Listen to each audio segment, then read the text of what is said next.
তিলক যদি না থাকে বিপ্রের ভালে, সে কপাল শ্মশান সদৃশ ভাগবতমে বলে। তিলকবিহীন কপালকে আমাদের শাস্ত্রে শ্মশানের সঙ্গে তুলনা করা হয়েছে। আমাদের বৈষ্ণবদের প্রধান একটি অলঙ্কার হচ্ছে এই তিলক। তুলসীমালা, তিলক, এটা হচ্ছে বৈষ্ণবদের প্রধান অলঙ্কার। তো কার ক্ষেত্রে কি হয় আমি জানি না, তবে আমার ক্ষেত্রে তিলক ছাড়া কপাল আমার দেখতে একদম ভালো লাগে না। আয়নায় তো নিজের চেহারা নিজেকেই দেখতে ইচ্ছে করে না, তিলক ছাড়া বাইরে যেতেও একদম ইচ্ছে করে না। আমাদের জেনারেশনের ছেলেমেয়েরা তিলক মালা পরে বাইরে যেতে লজ্জা পায়। আমি ঠিক তার উল্টো, তিলক ছাড়া আমি একদমই বাইরে যেতে পারি না, এতটা পরিমাণে লজ্জা লাগে। ভক্তি জীবনে আসার পর থেকে তিলক ছাড়া কখনো বাইরেই বের হয়নি।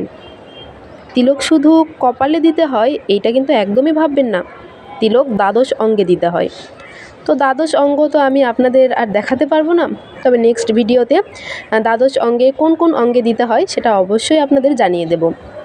তিলক ধারণ করলে মনে এতটা পরিমাণে প্রশান্তি লাগে বলার বাইরে, নিজের চেহারাটাই যেন চেঞ্জ হয়ে যায়।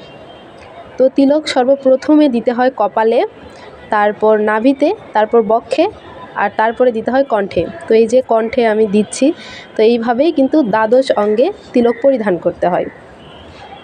তো আমি তো আর দ্বাদশ অঙ্গ আপনাদের দেখাতে পারবো না। তো তারপরে এই যে যেটা আমি সবসময় দিয়ে থাকি টিপ, আমার অনেক বেশি পছন্দ।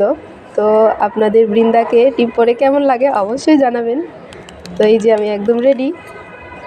এই জড়জগতে আপনি যতই অলঙ্কারে সজ্জিত হন না কেন, মৃত্যুর পর কিন্তু আপনাকে তিলকমালার এই অলঙ্কারে সাজিয়েই শ্মশানে নিয়ে যাবে। রাধে রাধে।